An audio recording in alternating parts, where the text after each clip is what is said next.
Marine snipers couldn't hit the target until a seasoned veteran showed them how. The morning sun cast long shadows across Camp Pendleton's rifle range as Sergeant Jake Morrison watched his squad miss target after target. The sound of rifles cracking through the California air was punctuated by frustrated sighs and muttered curses. For 3 weeks, his Marine snipers had been struggling with a particularly challenging long-range exercise, and their confidence was crumbling faster than their accuracy scores. "Another miss, Williams," Morrison called out, trying to mask his own growing concern. Private Williams lowered his rifle, sweat beading on his forehead despite the cool morning air. The target, a simulated enemy position at 800 meters, remained untouched, mocking their efforts like a ghost they couldn't capture. Before continuing, give this video a like and subscribe to discover more stories of unsung heroes whose true value shines brightest in life's most challenging moments.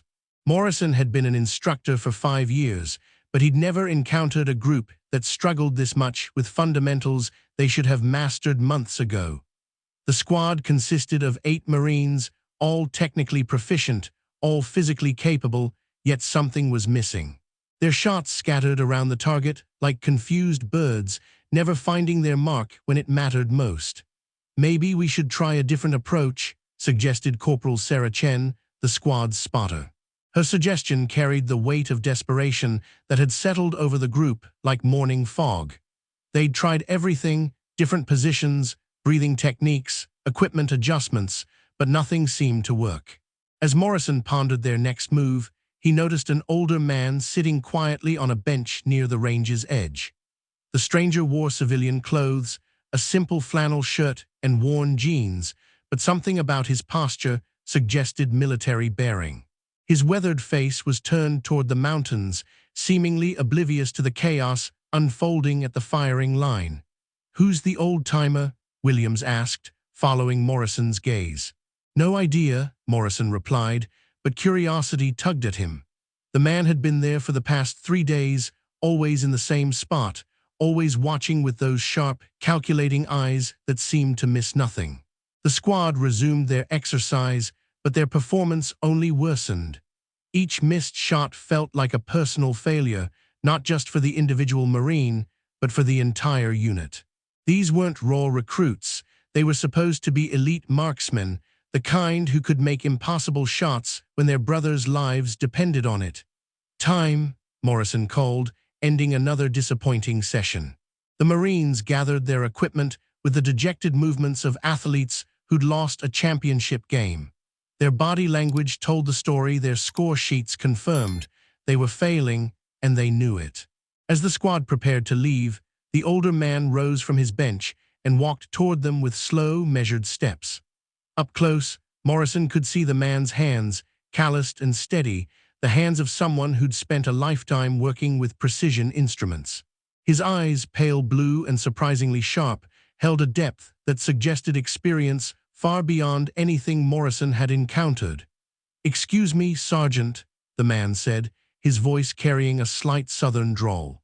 "I couldn't help but notice your boys are having some trouble out there." Morrison bristled slightly. "With respect, sir, this is a military training exercise. Civilians aren't." "Name's Thomas Mitchell," the man interrupted gently, extending a weathered hand. "And I'm not exactly civilian, son. Retired Marine, 32 years of service.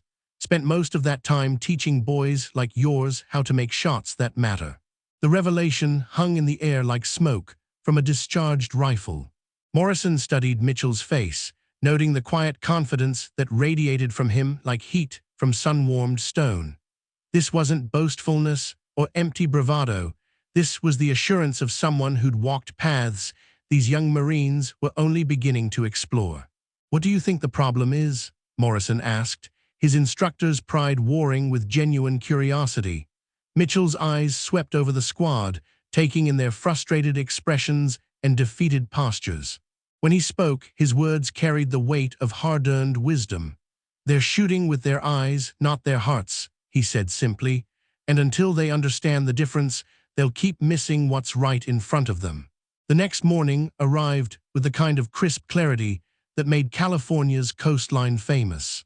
Morrison had spent most of the night thinking about Thomas Mitchell's cryptic words, turning them over in his mind like a puzzle with missing pieces. When he arrived at the range, he found the old Marine already there, sitting in his usual spot with a steaming cup of coffee and the patience of someone who had nowhere else to be. "You're early," Morrison observed, settling beside him on the bench. "Old habits," Mitchell replied with a slight smile. "Been getting up before dawn for more years than I care to count. Mind if I stick around for today's session? Might be able to offer some insights." Morrison nodded, though he wondered what this civilian, retired or not, could possibly teach his Marines that they hadn't already learned in their advanced training. The Corps prided itself on producing the finest marksmen in the world, and Morrison's own credentials spoke for themselves. When the squad arrived, Morrison introduced Mitchell as a consulting instructor, watching his Marines' reactions carefully. Williams rolled his eyes almost imperceptibly, while Chen maintained her professional demeanor. The others fell somewhere between skepticism and polite indifference. "All right, let's see what we're working with," Mitchell said, rising slowly from the bench. His movements were deliberate, economy of motion that spoke of years spent in positions where every gesture mattered. "Williams, you're up first." Private Williams took his position, adjusting his rifle with the mechanical precision they'd all been taught. His form was textbook perfect, feet positioned correctly, body alignment ideal, breathing controlled and steady. Everything about his setup screamed professional competency. "Take your time," Mitchell said quietly. "No pressure, just show me what you can do." Williams squeezed the trigger with practiced smoothness. The rifle cracked, and everyone's eyes turned to the spotting scope. Another miss, wide left by several inches. "Damn it," Williams muttered, his frustration evident. Mitchell approached the firing line with unhurried steps. "Tell me what you're thinking about when you pull that trigger." "The fundamentals," Williams replied automatically. "Sight picture, breathing, trigger control, follow-through." "That's what you're thinking about," Mitchell interrupted gently, "but what are you feeling?" The question caught Williams off guard. "Feeling." "Close your eyes," Mitchell instructed. "Don't think about the rifle, don't think about the target. Think about why you became a Marine. Think about the person you're protecting with every shot you take." Williams looked uncertain, but he closed his eyes as instructed. Mitchell continued in that same quiet voice, barely above a whisper. "Every bullet you fire carries the weight of responsibility. It's not just lead and copper, it's promise. A promise to the Marine beside you that you'll be there when it counts. A promise to yourself that you'll be worthy of the uniform you wear." The range fell silent, except for the distant sound of waves breaking against the shore. Mitchell's words seemed to hang in the air, transforming the routine training exercise into something deeper, more meaningful. "Now open your eyes and take your shot," Mitchell said. "But this time, don't shoot at a target. Shoot for every Marine who's counting on you to be better than you were yesterday." Williams settled back into position, but something had changed in his posture. The mechanical precision was still there, but it was tempered now with something else, purpose, maybe, or renewed dedication. When he fired, the rifle seemed to sing rather than simply crack. "Hit," Chen called from the spotting scope, her voice carrying surprise. "Dead center." The impact of that single word rippled through the squad like electricity. Williams stared downrange in disbelief, then looked at Mitchell with new respect. "How?" Williams asked. Mitchell smiled, the expression transforming his weathered features. "You stopped trying to be perfect and started trying to be true. Perfection is cold, son. Truth burns hot." One by one, Mitchell worked with each member of the squad, not adjusting their technical form, but something far more fundamental. He spoke to Chen about the trust between spotter and shooter, how their partnership was sacred ground that couldn't be violated by doubt or fear. He talked to the others about legacy, about the Marines who had come before them and the standards they were duty-bound to uphold. By the end of the session, every Marine had scored at least one perfect hit. The transformation wasn't complete, they still had work to do, but something essential had shifted. They were no longer just shooting at targets, They were honoring a tradition that stretched back generations. As they packed up their equipment, Morrison pulled Mitchell aside. "I have to ask, what's your background? I've never seen anything like that." Mitchell gazed toward the mountains, his expression distant. "Vietnam, two tour, Beirut, Desert Storm. A dozen other places that don't make the history books," he said quietly. "Spent most of my career teaching young Marines how to stay alive when everything goes sideways. And after retirement, been working as a janitor at the VA hospital in San Diego for the past 8 years," Mitchell replied matter-of-factly. "Night shift mostly, gives me time to think." Morrison felt his assumptions crumble like a house built on sand. The revelation that Thomas Mitchell worked as a janitor sent ripples of shock through Morrison's understanding of the world. That evening, he found himself researching Mitchell's military record, diving deep into databases and personnel files that painted a picture far different from the humble man mopping floors at the VA hospital. Staff Sergeant Thomas Mitchell, retired. 3 Bronze Stars, 2 Purple Hearts, and a Navy Cross for extraordinary heroism during a firefight in Fallujah, where he'd single-handedly held off an insurgent assault while calling in medical evacuation for wounded Marines. His sniper record was legendary, confirmed kills in double digits, with several shots taken at ranges that pushed the boundaries of what was considered possible. Yet here he was, spending his golden years cleaning bathrooms and emptying trash cans, content to remain invisible while the world moved on without acknowledging his contributions. The next morning brought overcast skies and a cool breeze that carried the scent of rain. Mitchell was already at his usual spot when Morrison arrived, but this time the sergeant felt a profound sense of humility in the older man's presence. "I looked you up last night," Morrison said without preamble. Mitchell didn't seem surprised. "Find what you were looking for." "I found a hero who's been hiding in plain sight," Morrison replied. "Navy Cross, 3 Bronze Stars. Why didn't you mention any of that yesterday?" Mitchell shrugged, sipping his coffee with the same unhurried manner he approached everything else. "Medals don't make the shot, son. The man behind the rifle does. Besides, I learned a long time ago that the most important battles aren't the ones that make headlines." When the squad arrived for their 3rd day of training with Mitchell, the dynamic had subtly shifted. Word had spread through the base about the mysterious civilian who transformed their struggling snipers overnight. Several other instructors had found reasons to observe the session, curious about Mitchell's methods. "Today we're going to talk about something they don't teach in sniper school," Mitchell began, addressing the gathered Marines. "We're going to talk about failure." The statement hung in the air like morning mist. Failure wasn't a topic the Marine Corps typically embraced in its training doctrine. "Every Marine in this circle has missed shots that mattered," Mitchell continued. "Maybe not in combat yet, but in training, in qualification, in moments where you knew someone was watching and judging your worth based on where that bullet landed." He gestured toward the targets downrange. "Those pieces of paper can't hurt you, can't shoot back, can't call for backup when you put a round through their center mass. But they still make you doubt yourself, still make you question whether you belong here." Chen raised her hand tentatively. "How do we get past that doubt?" "By understanding that doubt is just fear wearing a disguise," Mitchell replied. "And fear isn't something to eliminate, it's something to harness. Every great shot I ever made started with fear. Fear of letting my brothers down, fear of not being good enough when it counted, fear of coming home knowing I could have done better." He walked among them as he spoke, his presence commanding attention without demanding it. The difference between a good Marine and a great one isn't the absence of fear. It's what you do when fear tries to tell you who you are. Williams spoke up, his voice carrying new respect.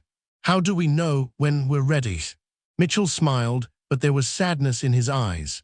"You're never ready, son, not really. Every shot you take in the field is a leap of faith, a moment where you trust your training, your instincts, and your brothers to carry you through whatever comes next." The training session that followed was different from anything the Marines had experienced. Mitchell didn't focus on technical adjustments or equipment modifications. Instead, he created scenarios that forced them to confront their own limitations, their own fears about performance under pressure. "Imagine Williams is wounded," Mitchell called out as Chen prepared to take a shot. "He's depending on you to provide cover fire while the corpsman works on him.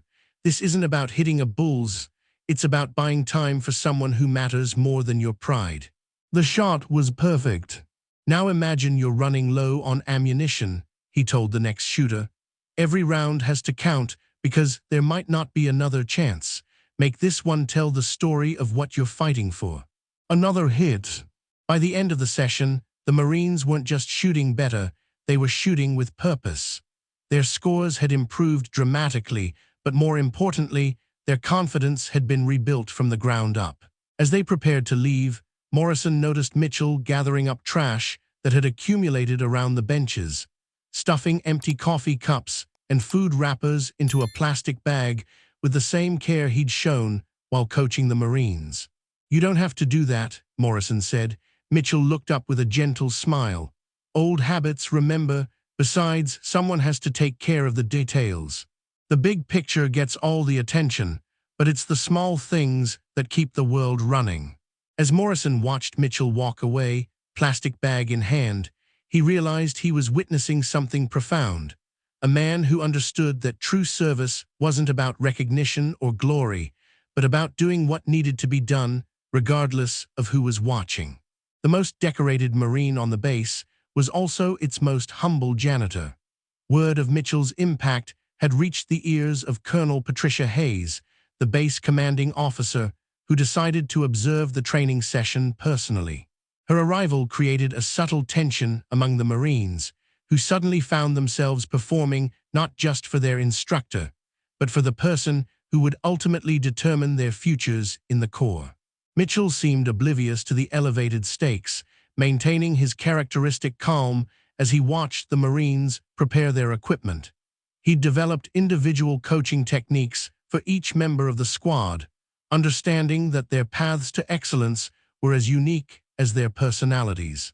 "Colonel Hayes," Morrison said, saluting as she approached the firing line, "thank you for joining us this morning." "I've been hearing interesting reports about your civilian consultant," Hayes replied, her sharp eyes studying Mitchell. "Thought I'd see what all the fuss is about." Mitchell rose from his bench and extended his hand with the same unpretentious manner he'd shown everyone else. "Ma'am, Thomas Mitchell. Pleasure to meet you." Hayes shook his hand, her expression professional but curious. Morrison could see her taking in Mitchell's appearance, the worn work clothes, the calloused hands, the bearing that suggested military training despite his civilian status. "I understand you've been helping our Marines with their marksmanship," Hayes said. "Just sharing a few thoughts," Mitchell replied modestly. "These are good Marines. They just needed someone to remind them of what they already knew." The training session began with heightened intensity. The Marines were keenly aware of their audience, and the pressure showed in their initial shots. Williams, who had been shooting brilliantly for the past 2 days, sent his first round wide of the target. Chen's spotter calls seemed uncertain, lacking the confidence she'd been building. Mitchell watched the deteriorating performance with patient eyes, recognizing the symptoms of Marines trying too hard to impress rather than simply executing their training. He'd seen it countless times before, good Marines becoming their own worst enemies when the stakes felt highest. "Stand down," Mitchell called quietly. The Marines looked to Morrison, who nodded his approval. "Colonel Hayes," Mitchell said, "would you mind if I shared a story with your Marines?" Hayes gestured for him to continue, her interest clearly piqued. "Fallujah, 2005, Mitchell began, his voice carrying the weight of memory. "I was positioned on an Overwatch mission, providing security for a convoy moving through the city. Intelligence suggested possible insurgent activity, but everything seemed quiet. Too quiet." The Marines gathered closer, drawn in by the authentic ring of his words. "My spotter was a young Marine named Rodriguez, good kid, steady hands, but he was new to combat. When the shooting started, he froze up. Not from fear, from the pressure of knowing that lives depended on his accuracy. Mitchell's eyes grew distant, seeing something far beyond the California mountains. The convoy was taking fire from multiple positions. I had clear shots on 3 different targets, but I could feel Rodriguez tensing up beside me. He knew the whole base would read his after-action report. He knew his performance would be evaluated, critiqued, analyzed. The range was completely silent now, even the distant ocean seeming to hold its breath. So I told him the same thing I'm telling you now, Mitchell continued. Forget about the people watching. Forget about the reports that will be written. Focus on the Marine in that Humvee who wants to go home to his family. Focus on the promise you made when you earned that eagle, globe, and anchor. He gestured toward the targets downrange. Those pieces of paper aren't your enemy. Self-doubt is your enemy. Fear of judgment is your enemy. The moment you start shooting to impress someone else, instead of shooting to fulfill your duty, you've already missed the most important target of all. Colonel Hayes listened intently, her expression revealing nothing of her thoughts.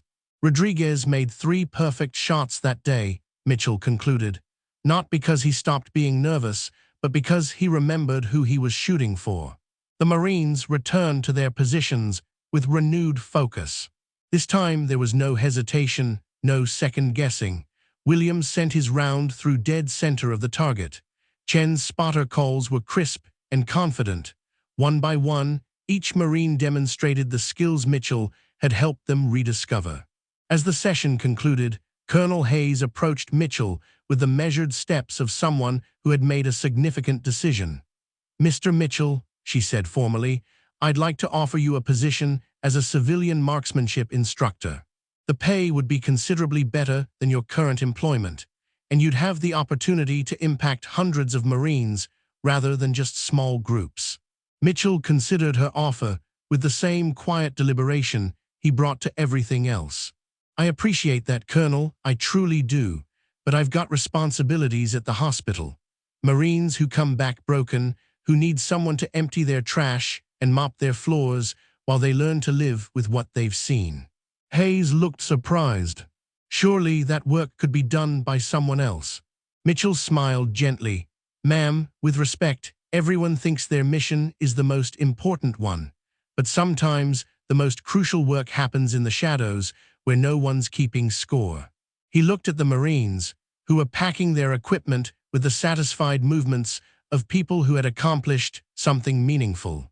"These Marines will remember this week for the rest of their careers," Mitchell said. "But there are other battles being fought every day at that hospital, battles just as important as anything happening on this range."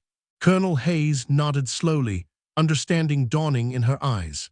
She was witnessing something rare, a person who had found his true calling and wasn't willing to abandon it for recognition or advancement.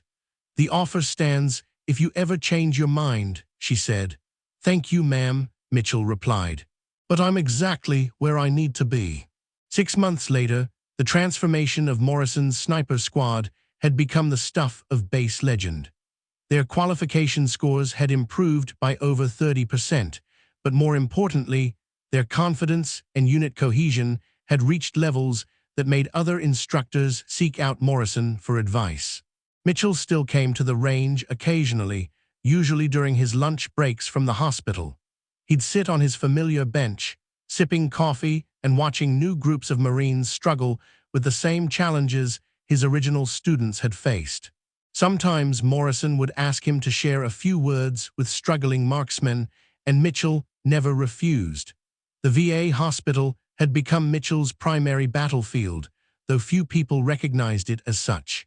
He worked the night shift, moving through darkened corridors with the same quiet precision he'd once brought to combat zones. His duties extended far beyond janitorial work. He was often the first person to notice when a veteran was having a particularly difficult night, the one who knew which patients needed an extra moment of conversation and which ones preferred to be left alone with their thoughts. Dr. Sarah Chen, no relation to the Marine spotter, had been trying to figure out Mitchell for months.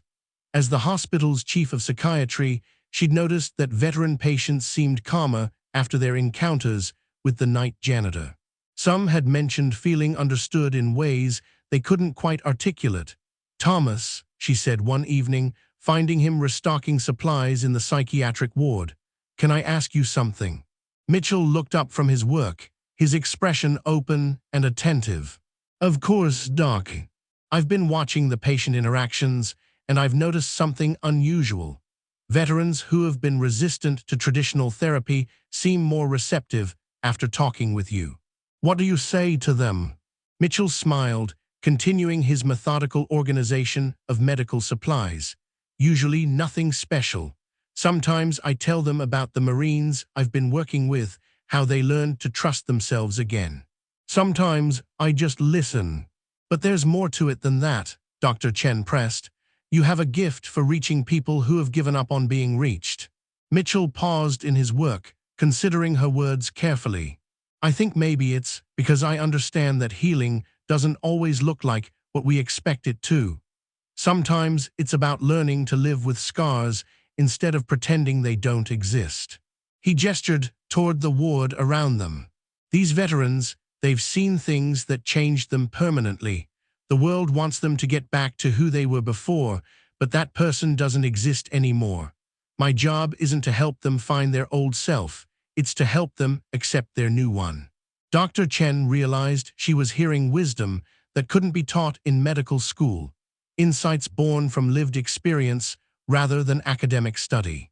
"Have you ever considered that you might be more valuable in a counseling role than as maintenance staff?" she asked. Mitchell chuckled softly. "Doc, I appreciate the thought, but I learned a long time ago that titles don't make the mission. Some of the most important work happens in spaces where no one's looking for importance." Later that night, as Mitchell made his rounds through the hospital, he encountered Marine Corporal David Williams, the same Williams from the sniper squad. The young Marine was visiting his grandfather, a Vietnam veteran who'd been struggling with nighttime anxiety since being admitted for routine surgery. "Mitchell," Williams called out, his face lighting up with recognition. "What are you doing here?" "I work here," Mitchell replied simply. "Night shift maintenance. How's your grandfather doing?" Williams explained his grandfather's situation, his frustration evident. "The doctors say there's nothing physically wrong, but he won't sleep. He just stares at the ceiling, jumps at every sound. The nursing staff is doing their best, but—" Mitchell nodded, understanding. "Mind if I talk to him?" Williams led him to his grandfather's room, where an elderly man lay rigid in his hospital bed, eyes wide and alert despite the late hour. Mitchell approached slowly, his movements deliberate and non-threatening. "Evening," Mitchell said quietly. "I'm Thomas. I work nights here." The older veteran's eyes focused on Mitchell with sharp intelligence.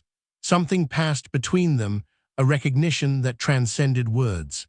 "You've got the look," the grandfather said finally. "So do you," Mitchell replied. "Different war, same weight." They talked for nearly an hour. Mitchell shared no details of their conversation with Williams, but when the young Marine checked on his grandfather the next morning, he found him sleeping peacefully for the first time since his admission. As Williams prepared to leave, he found Mitchell finishing his shift in the hospital's main lobby, moving chairs back into position and ensuring everything was ready for the day staff. "I don't know what you said to him," Williams told Mitchell, "but whatever it was, it worked." Mitchell looked up from his work, his weathered face showing the fatigue of a long